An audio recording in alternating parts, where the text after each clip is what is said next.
자, 우리 성경 찾습니다. 성경 사도행전 15장입니다. 사도행전 15장 1절부터 21절까지 말씀입니다. 사도행전 15장 1절부터 21절까지 말씀. 자, 지금 우리가 함께 읽을 부분은요, 1절, 2절 이렇게 함께 읽고요, 또 7절서부터 11절까지 말씀 이렇게 한 목소리로 읽도록 하겠습니다. 자, 먼저 1절, 2절 같이 읽습니다.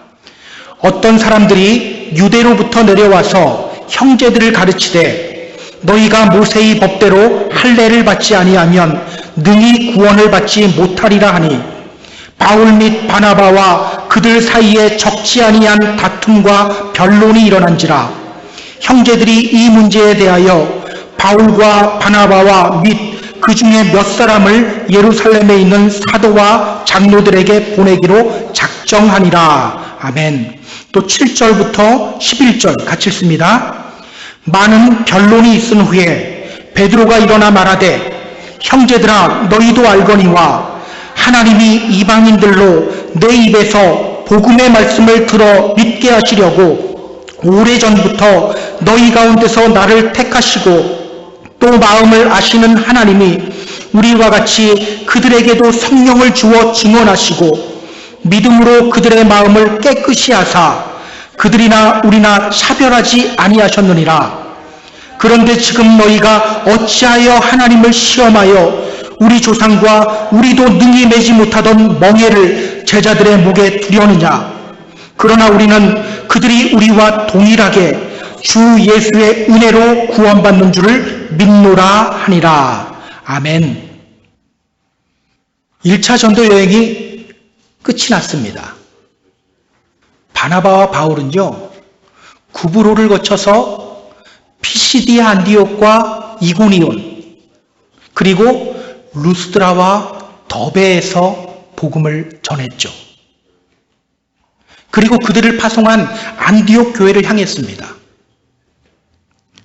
원래 마지막 장소인 더베에서 동쪽으로 쭉 가면요, 바울의 고향인 다소가 나오고요, 거기서 남동쪽으로 내려가면 수리아 안디옥까지 갈 수가 있어요. 그런데 그들은요, 왔던 길을 다시 돌아갔죠. 바울을 향해 돌을 던졌던 그 루스드라로 다시 들어갔어요. 또 그들을 향해 돌을 들고 달려들었던 이고니온으로 다시 들어갔어요. 그들을 박해하고 쫓아냈던 피시디아 안디옥으로 다시 들어갔어요. 그곳에서 그들은 믿음의 형제들을 향해 이렇게 외쳤습니다. 마음을 굳게 하여 믿음에 머물러 있어야 합니다. 하나님 나라에 들어가기 위해서는 많은 환난을 겪어야 합니다. 또 장로들을 세우고 금식 기도하면서 그들을 주님께 위탁했어요. 자, 이렇게 세워진 교회가 갈라디아 교회죠. 그렇게 그들은 안디옥 교회로 돌아왔고 안디옥 교인들에게 선교 보고를 했습니다. 사도행전 15장은요, 그 후 예루살렘 교회에서 일어난 회의에 대해서 다루고 있어요. 바나바와 바울이 안디옥 교회로 돌아왔을 때 안디옥 교회에 심각한 문제가 발생합니다. 바나바와 바울은요, 그 문제를 해결하기 위해 예루살렘으로 올라갔고 예루살렘에서 회의가 열려요.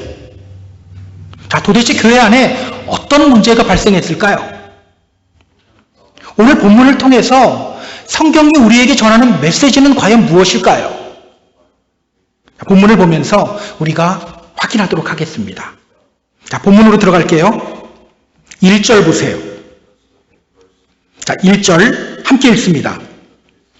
어떤 사람들이 유대로부터 내려와서 형제들을 가르치되 너희가 모세의 법대로 할례를 받지 아니하면 능히 구원을 받지 못하리라 하니.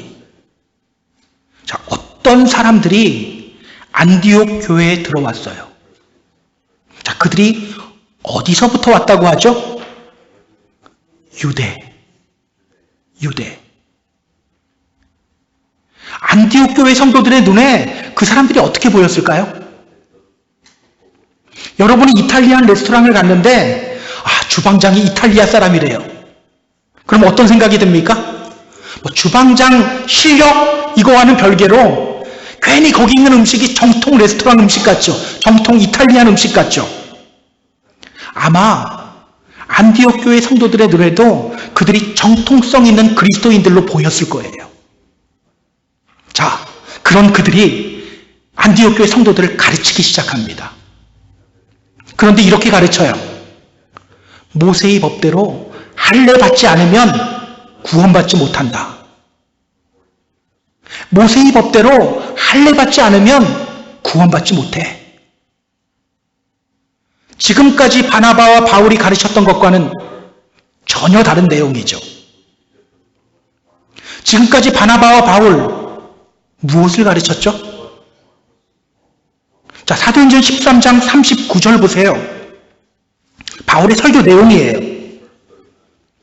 또 모세의 율법으로 너희가 의롭다 하심을 얻지 못하던 모든 일에도 이 사람을 힘입어 믿는 자마다 의롭다 하심을 얻는 이것이라.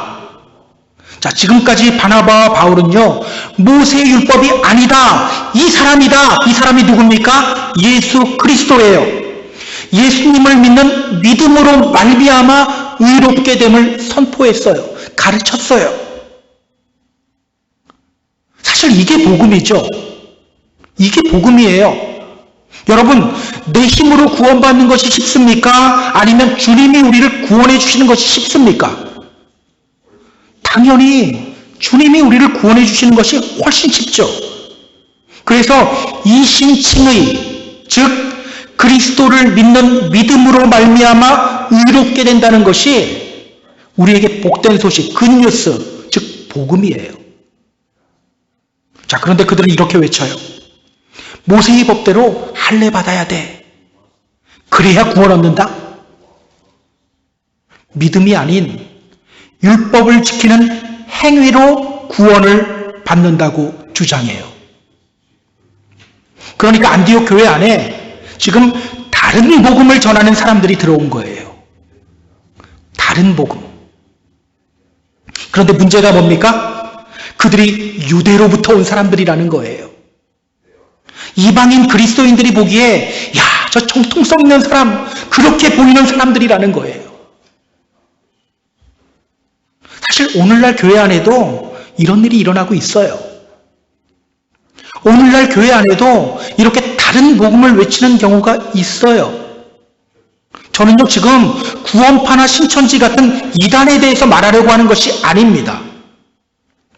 정통 교단에 속한 교회 안에서도 다른 복음을 주장하는 사람들이 아주 많아요. 정말 많아요. 물론 머리로는요, 예수 그리스도를 믿는 믿음으로 말미암아 하나님의 은혜로 구원받는다는 것 알아요. 귀가 따갑도록 들었어요. 그런데 실제로는 계속해서 행위를 강조해요. 당신 하루에 기도 몇 시간 해? 그러고도 당신이 믿는 사람이야?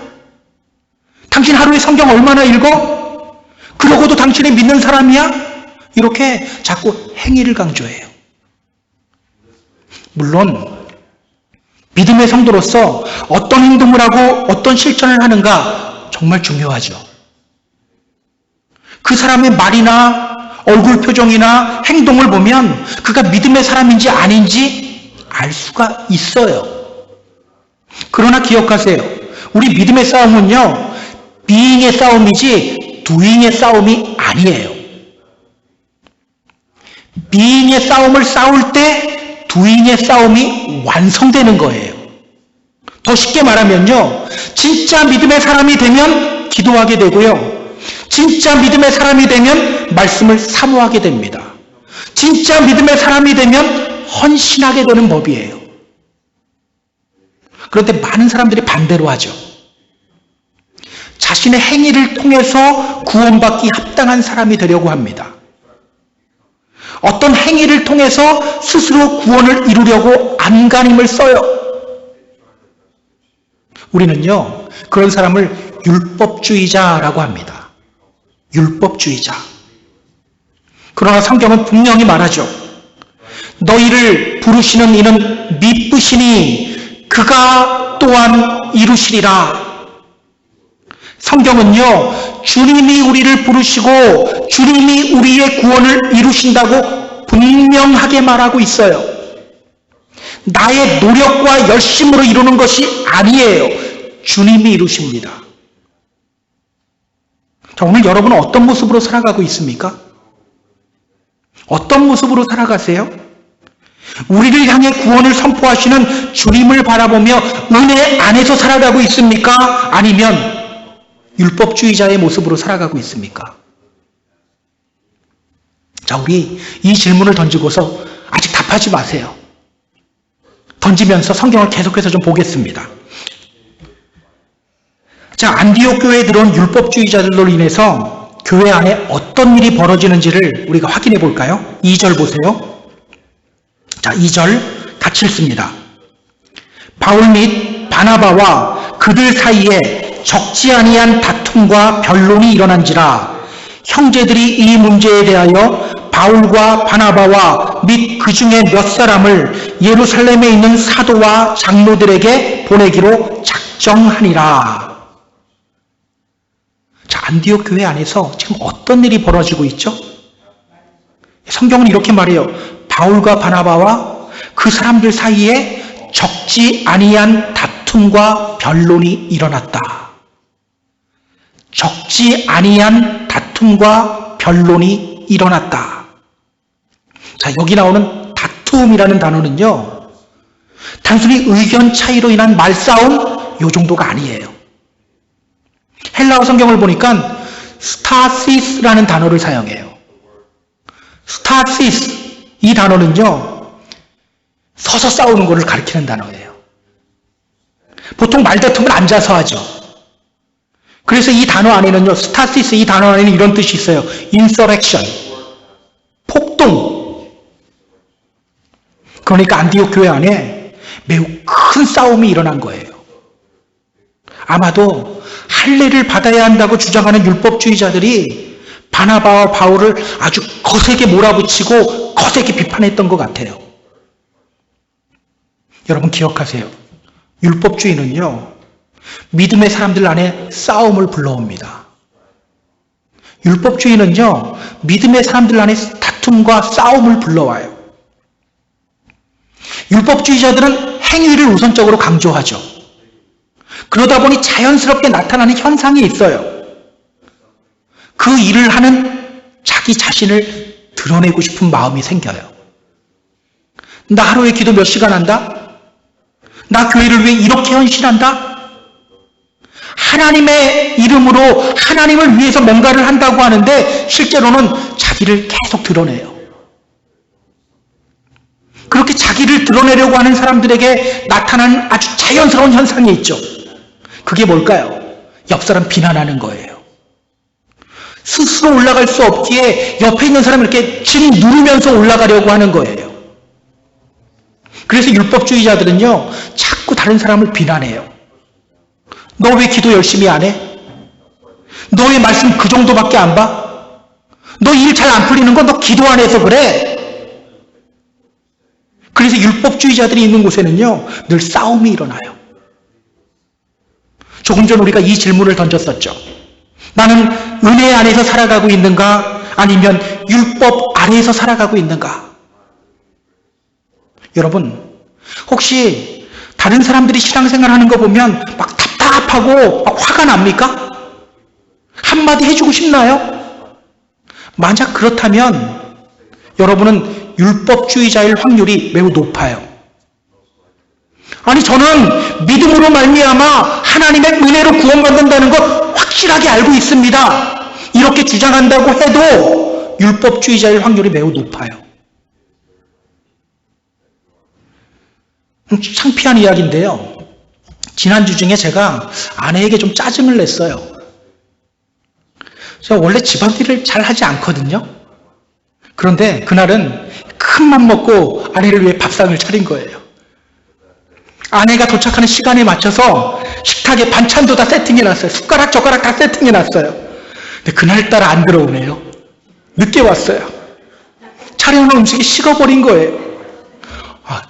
그 순간 들어오는데 그래서는 안 되는데 짜증이 나더라고요. 그래서 집에 도착한 아내를 향해서 이렇게 말했어요. 아니 늦으면 늦는다고 전화를 줘야지. 이거 어떻게 하냐고. 아내는 아닌 밤중에 홍두깨죠. 들어오자마자. 그래서 아니 왜 짜증을 내요? 그러더라고요. 그 순간 제가 뭐라고 했는지 아세요? 내가 언제 짜증냈다 그래요? 이게 보통 화내는 사람들의 특징이거든요. 내가 언제 화냈다 그래? 맞아요. 우리가 아무리 믿음으로 말미암아 하나님의 은혜로 구원받는다는 사실 머리로 알고 있어도 우리 자신 잘 몰라요. 때문에 나를 통해 어떤 모습이 나타나고 있는지를 봐야 돼요. 내가 짜증내도 우리는 그러거든요. 내가 언제 짜증냈다 그래? 화내고서도 우리 그러거든요. 내가 언제 화냈다고 그래? 한 발자국 떨어져서 봐야 돼요. 율법주의자들에게서 나타나는 현상이 나에게 나타나고 있으면 나는 율법주의자일 확률이 굉장히 많은 거예요. 그러면 빨리 정신 차려야 되는 겁니다. 자, 율법주의자들에게 또 어떤 특징이 나타나고 있는지 확인해 볼까요? 3절, 4절, 5절입니다. 자, 3절, 4절, 5절 같이 읽습니다.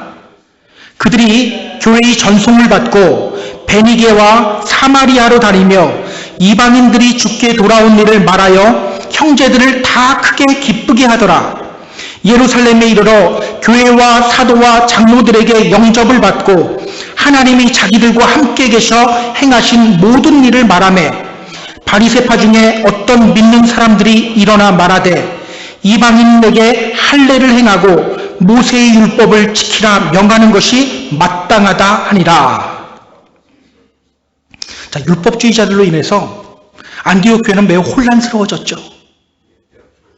결국 그들은 바나바와 바울을 비롯해서 몇 명의 성도들을 예루살렘 교회로 보내기로 작정합니다. 이 문제를 예루살렘 교회에 알리고 누가 옳은지 판단받기 위해서예요.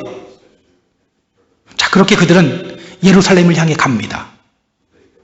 베니게와 사마리아를 거쳐서 예루살렘으로 올라가요. 베니게와 사마리아를 지날 때 바나바와 바울은 그냥 지나지 않아요. 믿음의 형제들을 만나서 또 이방인들이 주님께 돌아온 이 일을 전합니다. 자, 그 소식을 들은 베니게 사람들과 사마리아 사람들 어떻게 반응했죠? 매우 기뻐하죠. 매우 기뻐해요. 자, 그런데 이어서 아주 대조적인 반응이 나와요. 예루살렘에 도착한 후에 그들은 사도와 장로들에게 하나님이 하신 모든 일들을 전해요. 자기들이 했다고 하지 않았어요. 하나님이 하신 일들을 전해요. 자, 그런데 그때 율법주의자들은 뭐라고 말합니까? 이방인들에게도 할례를 행해야 합니다.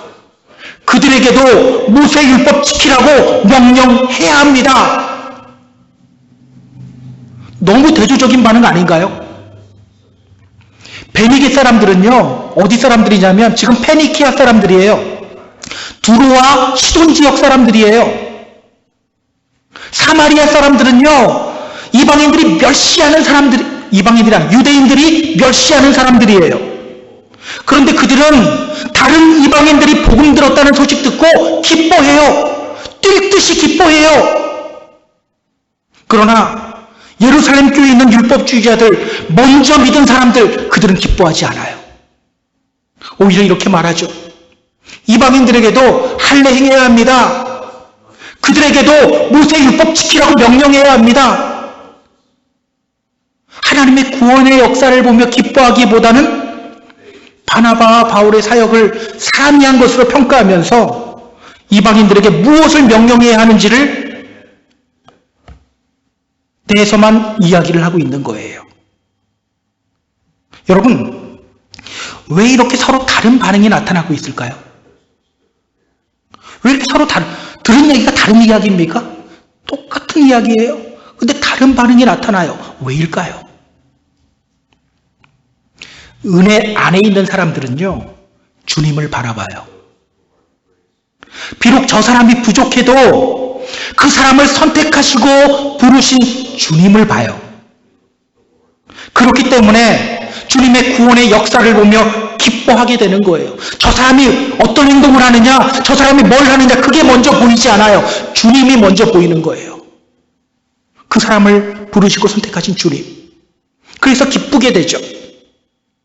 저는요, 우리가 서로를 볼 때에도 이런 마음으로 봤으면 좋겠어요. 비록 부족하지만 그 사람을 선택하시고 그 사람을 붙잡고 가시는 주님을 먼저 바라보는 믿음의 성도님들이 되었으면 좋겠어요. 저 볼 때 부족한 거 많죠? 저 목사 저렇게 부족하다 이거 보지 마시고 저렇게 부족한 목사를 주님이 붙잡고 가시는구나. 주님 감사합니다. 이게 먼저 눈에 들어와야 되는 거예요. 다른 사람들을 볼 때도 마찬가지입니다. 그런데 율법주의자들은요, 주님을 바라보지 않고 일을 바라보죠. 그렇기 때문에 이렇게 반응하는 거예요. 저 사람들 할례 받아야 하는데, 저 사람들 모세의 율법 지켜야 하는데. 기억하세요. 이것이 율법주의자들에게 나타나는 또 다른 현상이에요. 사람을 구원하시는 하나님의 역사에 대해서는 별로 관심이 없어요. 그들이 무엇을 해야 되는지 여기만 관심이 있어요. 하나님의 구원의 역사를 보며 기뻐하지 않아요. 무엇을 해야 하는지만 집중해요. 때문에 율법주의자가 되는 순간 구원의 기쁨이 사라져요. 옆에서 누가 은혜 받는 거 보면 같이 기뻐해야 되는데 사라져요. 저 사람 뭐 하나 안 하나 이것만 보고 있어요. 오늘 우리는 어떻습니까? 우리 자신을 잠시 점검했으면 좋겠어요. 구원의 기쁨이 넘쳐 흐르고 있나요? 믿음의 공동체 안에서 다른 성도들을 보면 기쁨이 넘칩니까? 혹시 믿음이 연약한 성도들을 보면서 저 사람 저렇게 살면 안 되는데 저거 고쳐야 되는데 이런 생각으로만 가득 차 있지는 않나요? 저는 우리에게 구원의 은혜를 베푸시는 주님을 먼저 바라보는 믿음의 성도님들이 되었으면 좋겠어요. 그렇게 기쁨과 감격을 먼저 회복하는 믿음의 성도님들이 되기를 주님의 이름으로 소망합니다. 여러분, 오늘날 교회를 가장 병들게 하는 것 중에 하나가 바로 율법주의예요. 이단들의 공격 아니에요. 요즘 한국교회 신천지 때문에 죽겠다 그러는데 그거 아무것도 아니에요. 율법주의예요. 다른 복음이에요. 바울은요, 이런 율법주의, 즉 다른 복음을 언급하며 이렇게 말합니다. 우리 성경을 좀 찾아볼까요? 갈라디아서 1장 6절 7절입니다. 갈라디아서 1장 6절 7절 말씀. 사도행전 다음에 로마서고요. 그 다음에 고린도 전후서고요. 그 다음이 갈라디아서입니다. 갈라디아서 1장 6절 7절. 찾으신 분들 같이 읽습니다. 그리스도의 은혜로 너희를 부르신 이를 이같이 속히 떠나 다른 복음을 따르는 것을 내가 이상하게 여기노라. 다른 복음은 없나니 다만 어떤 사람들이 너희를 교란하여 그리스도의 복음을 변하게 하려 함이라.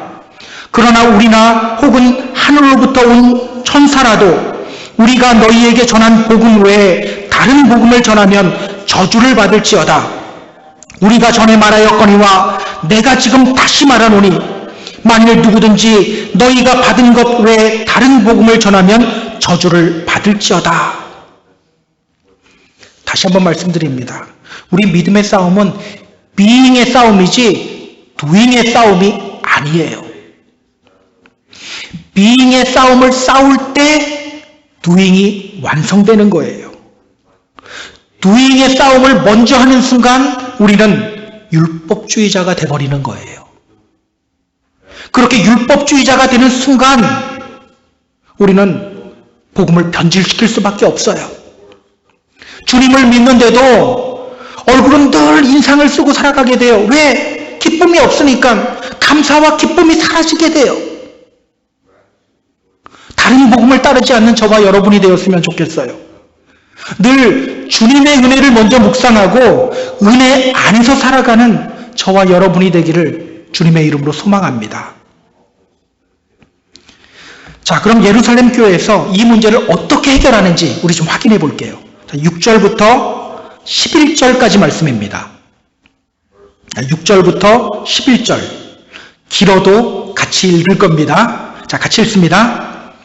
사도와 장로들이 이 일을 의논하러 모여 많은 변론이 있은 후에 베드로가 일어나 말하되, 형제들아, 너희도 알거니와 하나님이 이방인들로 내 입에서 복음의 말씀을 들어 믿게 하시려고 오래전부터 너희 가운데서 나를 택하시고 또 마음을 아시는 하나님이 우리에게와 같이 그들에게도 성령을 주어 증언하시고 믿음으로 그들의 마음을 깨끗이 하사 그들이나 우리나 차별하지 아니하셨느니라.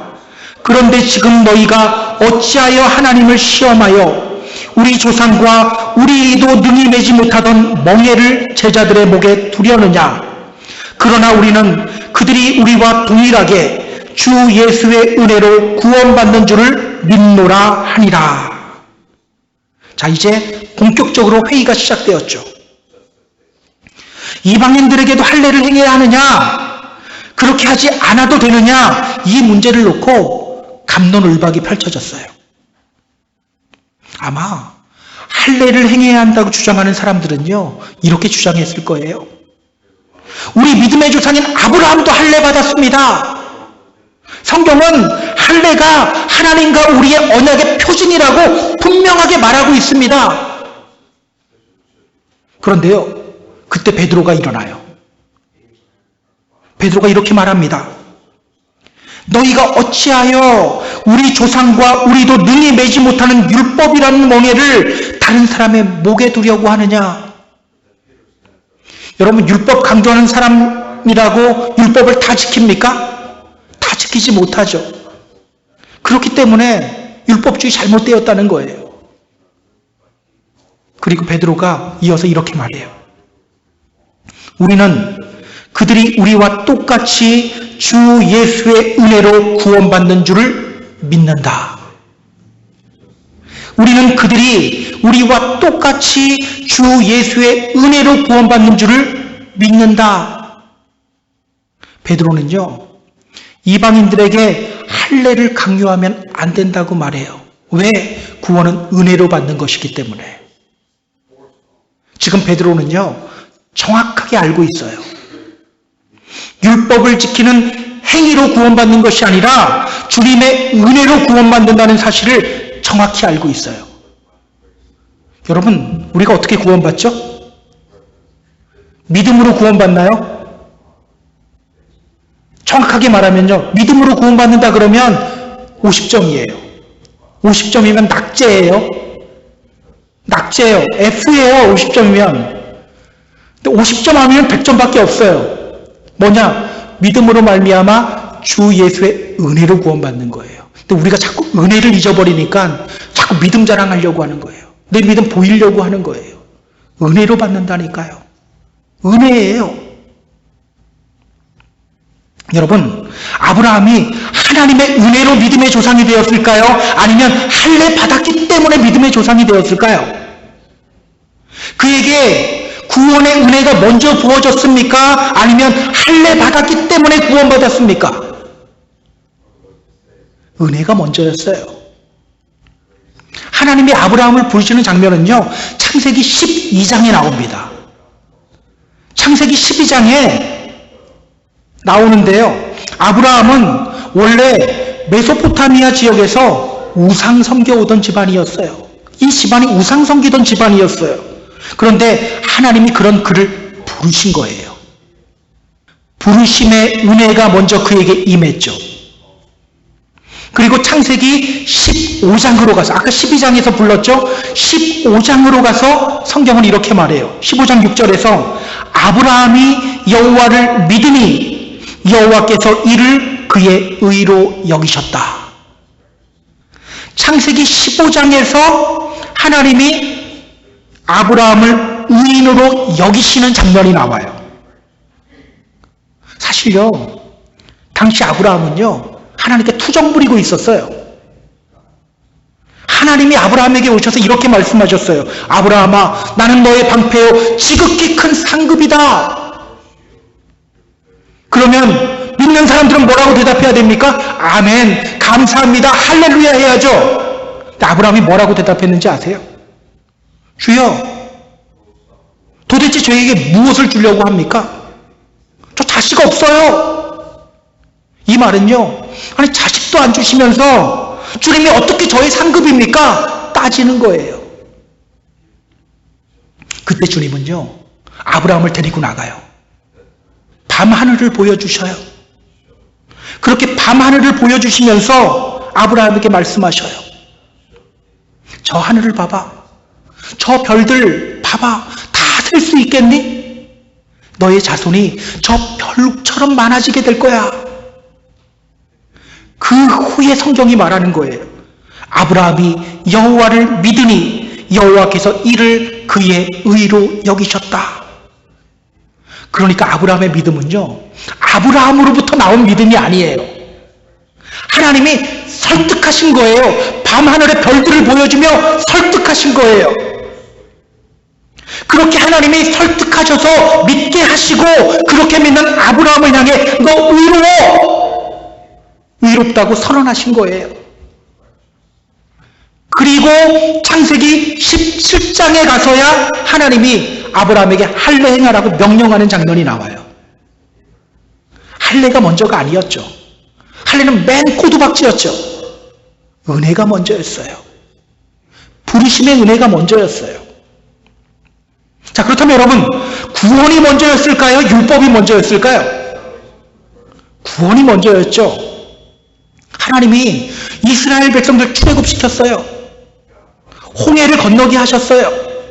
성경은요, 그들이 홍해를 건넌 사건을 무엇으로 비유하냐면 세례 사건으로 비유를 해요. 그리고 그 후에 하나님이 시내산에서 그들에게 율법 주셨어요. 율법이 먼저가 아니었죠. 이스라엘이 율법 잘 지켰기 때문에 하나님이 그래 내가 너희 구원해 줄게 이게 아니었죠. 먼저 구원하셨고 그 다음에 율법 주신 거예요.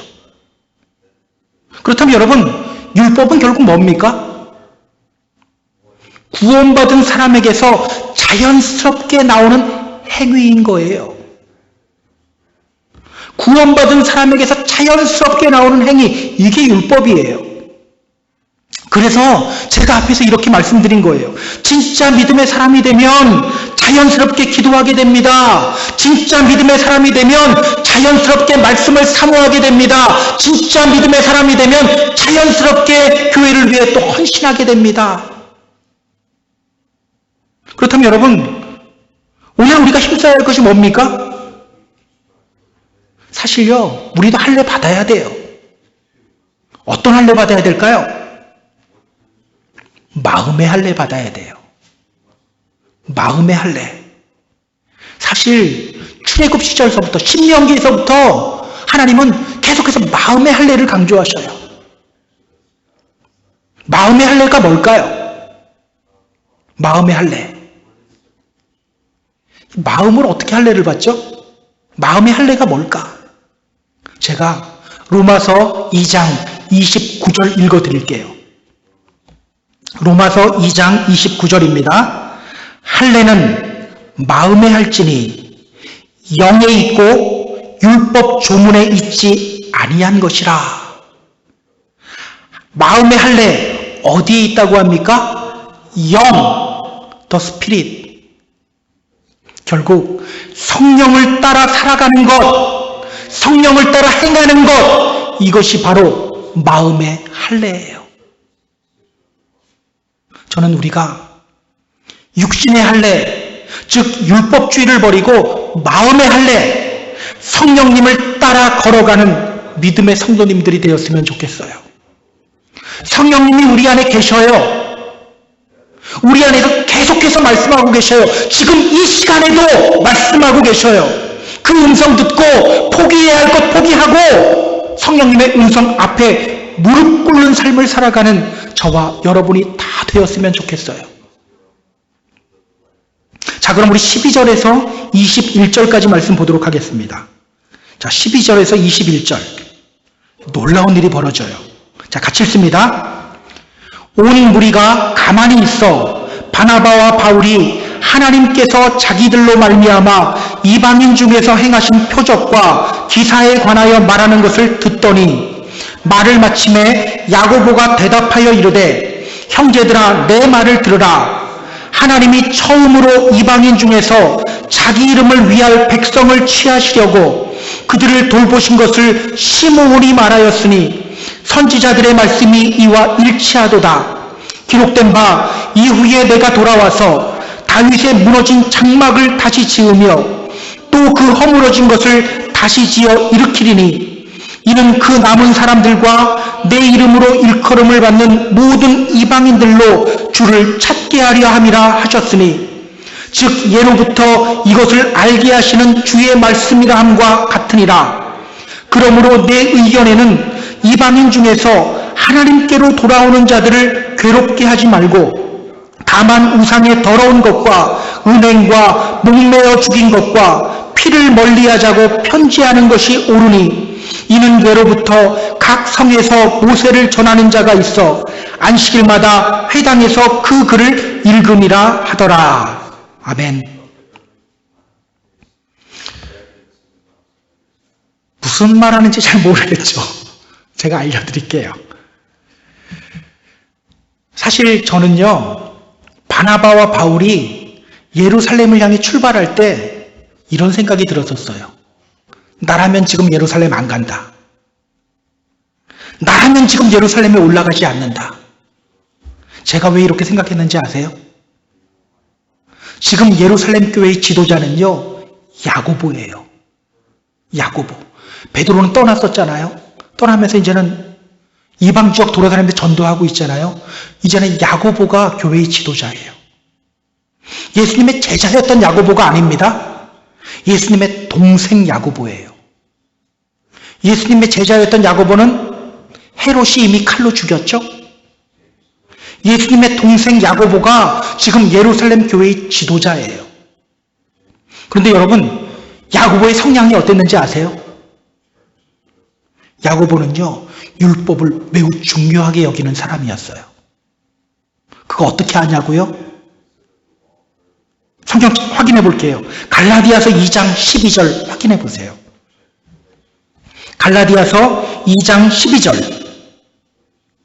자, 제가 읽어 드릴게요. 야고보에게서 온 어떤 사람들이 이르기 전에 게바가 이방인과 함께 먹다가 그들이 오매 그가 할례자들을 두려워하여 떠나 물러가매. 베드로가 안디옥에서 이방인들과 함께 음식을 먹을 때 율법주의자들이 온다는 소식을 들어요. 할례자들이라고 하죠.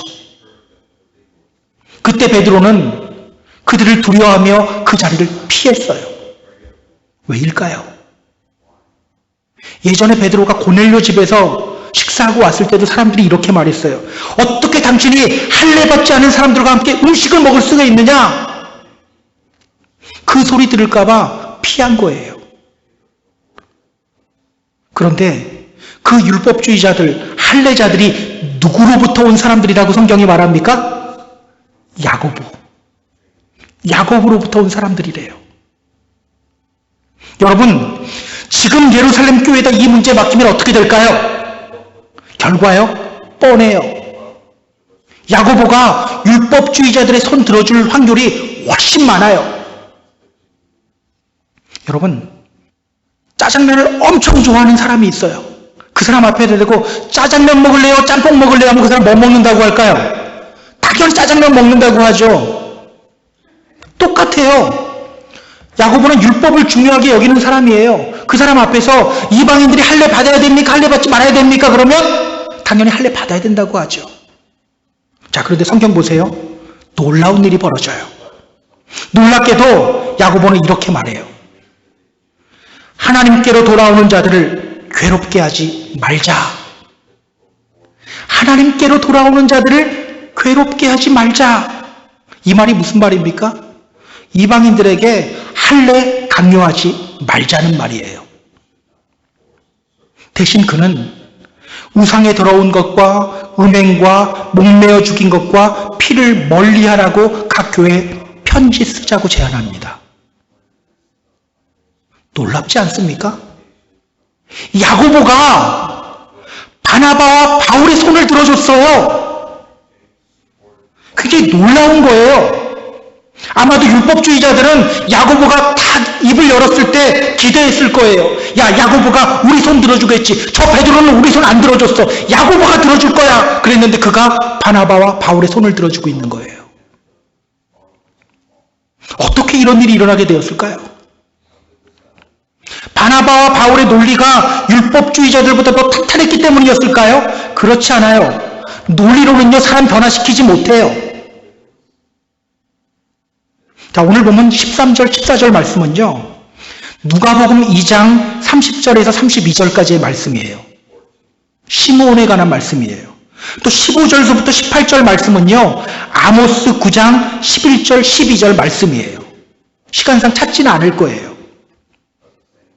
그러니까 야고보는요, 바나바와 바울의 선교보고를 듣던 중 말씀이 생각난 거죠.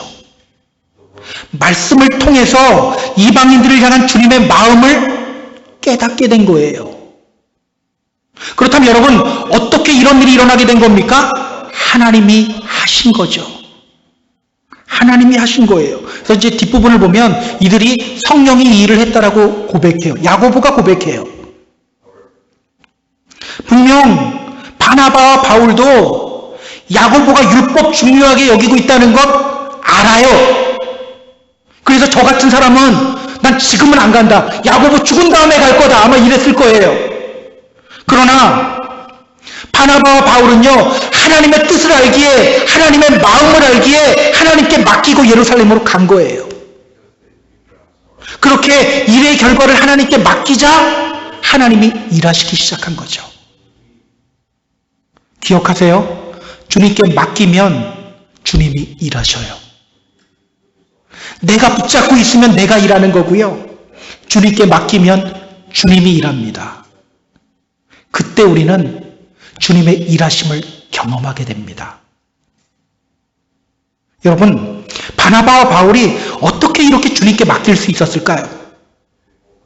어떻게 이렇게 맡길 수 있었을까요? 사실 내 힘 빼고 주님께 맡긴다는 것, 이게 쉽지 않거든요. 맨날 내 힘 빼야지 그래도 잘 못 맡겨지게 되더라고요. 어떤 분들은 이렇게 말하더라고요. 염려를 주님께 맡기라고 하는데 염려 주님께 맡기는 게 더 어렵습니다. 차라리 그냥 이 염려 내가 갖고 있는 게 훨씬 속이 편합니다. 맞아요.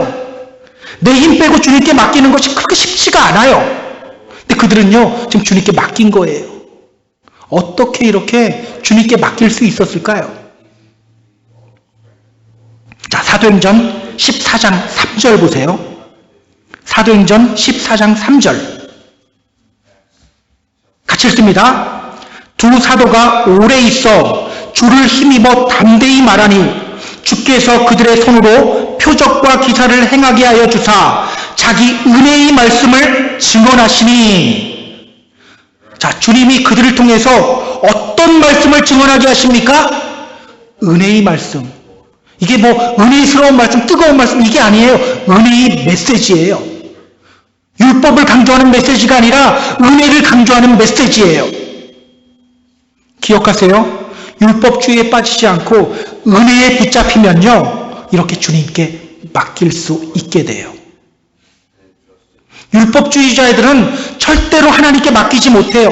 자기가 해결해야 돼요.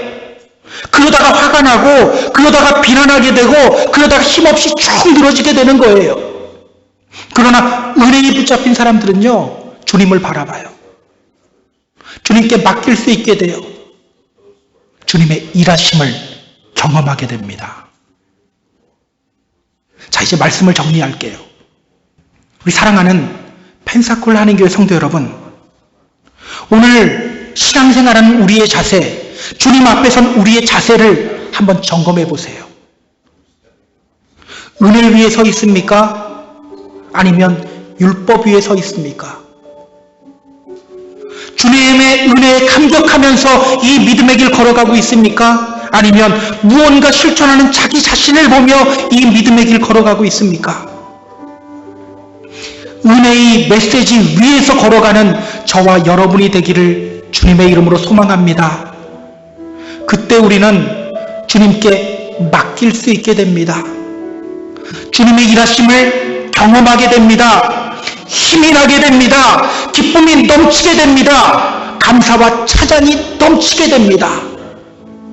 이런 복된 삶을 살아가시는 저와 여러분 다 되기를 주님의 이름으로 축복합니다. 축복합니다.